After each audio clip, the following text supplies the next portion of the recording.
Why Koeman's tenure at Barcelona will mostly end up as a disaster. Welcome to Crazy Barca Talks, Crazy Cool. Koeman era has officially started in style. The victory over Villareal may have eased a lot of nerves. There are a revival of hope about Barcelona becoming once again the force they used to be. We have to see whether other teams also commit the same mistakes Villareal committed in Barcelona's opener. Villareal's marking at times were non-existent, especially on the left wing, and we were so strong on that left wing. At least in the first half, Villareal defended like we did against Bayern Munich, making the same mistake again and again. It may sound strange to make a call as big as this, especially when Barcelona have started well in their La Liga campaign. But still, there are enough early signs which suggest that Koeman may have to fight against a lot of odds to be a success at Barcelona. Even then, it may not be enough for him. That is because of all the political issues currently dominating at the club. In that backdrop, it's safer to say that chances of Koeman failing at Barcelona is much more bigger than being a success. Let's look at the three reasons why I believe Ronald Koeman's tenure at Barcelona could end up in a huge disaster. Number 1. Equation with Lionel Messi. Number 2. The 4-2-3-1 formation. Number 3. The closeness to the board. Let's come to the first one, equation with Messi. If the reports are to be trusted, there was serious depth of niceties in Barcelona's new coach and Messi's first meeting. Instead of treating it as a first chance to nurture a great relationship with the club's greatest player ever, Koeman went to establish who is the alpha. It definitely may have risen from the insecurities he had within. Lionel Messi was literally taken aback by the aggressive nature of the new coach. He expected a nice meeting where they will talk about how things needs to be worked out for the season. Instead, he was bluntly told that he will be his centerpiece of Koeman's plans, but will lose all his privileges. That was clearly a meeting to establish who the alpha was. Those who were blessed with a decent brain, this sounded absolutely stupid. Why will someone who was looking for a new relationship with probably one of the greatest ever tried to bulldoze the player?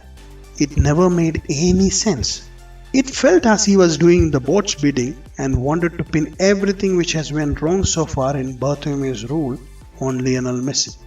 To Messi, it may have felt like he was trying to be made as the fold man at Barcelona.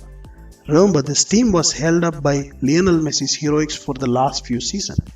And here is the new man saying that you were technically afforded a lot of privileges, which meant he was pulling the team back. The result of that meeting may have prompted Messi to send the burofax. The rest, as we know, is history. Number 2, the insistence on 4-2-3-1 formation.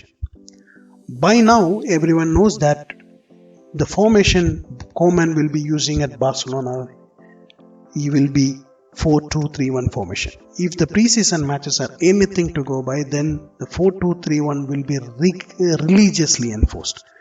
It was strange to see that not even in the preseason encounters he experienced with any other formation. Just think, he has all these talented youngsters and a lot of attacking players, but not even once he tried whether he can fit them better with any other formation. Instead, it was like, you fit into my plans or you are out. And that was what was being conveyed to the most precious talent out of La Masia, Ricky Puig. I always believe that a smart coach will select a formation which will suit his players rather than players to suit his formation. The latter can be done later as an improvement, but not at the starting point of a tenure or a creation of an era. It may be smart, but if things don't work out, the entire pressure could mount on him immensely. Also, as Cruyff has told many times, the 4-2-3-1 could make the team stagnant in attack. Some may argue that the Bayern team which destroyed Barcelona used the same 4-2-3-1, but in reality they transitioned brilliantly from that position in both attack and defense.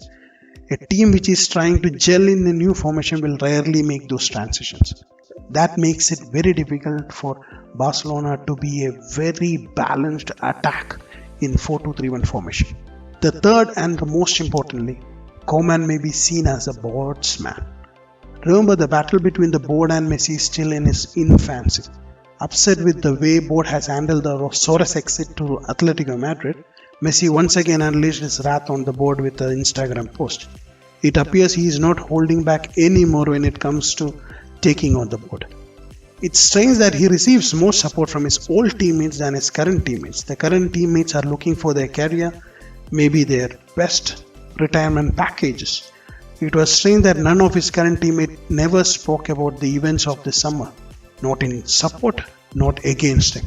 But none of that is holding him back anymore. And the truth is that whatever is happening, that is going to continue for the whole season. His burofax may have triggered widespread reactions. One have to wonder whether the vote of censure would have generated 20,000 plus votes had that episode hadn't happened. There could be many episodes of this coming. The problem for Koeman will be that he will be seen as Bartomeu's pick if the relationship between the board and Messi and fans becomes so. He could be in trouble. Already we are seeing how Bartomeu is trying to manipulate the situation to deny the legitimacy of the vote of censure. Koeman already has the threat of Xavi lingering around. Xavi has openly expressed his interest to take over at Barcelona. More than one presidential candidate has expressed their interest to get him back in thick of things. Victor Font has kind of said that he will bring in Xavi regardless of what happens in this season.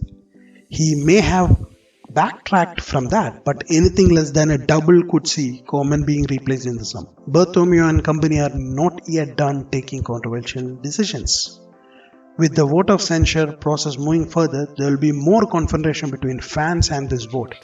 And if the team's form struggle even a bit, people could turn rapidly against Koeman. Koeman still could revolutionize Barcelona, provided he is ready to adapt himself to the challenge. If he is going to be very rigid with his strategy and formation, his trouble could start much sooner than he expects. If things go south, then everything could fall apart before Koeman could even blink his eyes. That's all for this video. Do let me know about your views and comments about the video. If you have any suggestions, please do let me know. If you like the video, don't forget to like. Please do subscribe to the channel for more content and discussion. Thank you.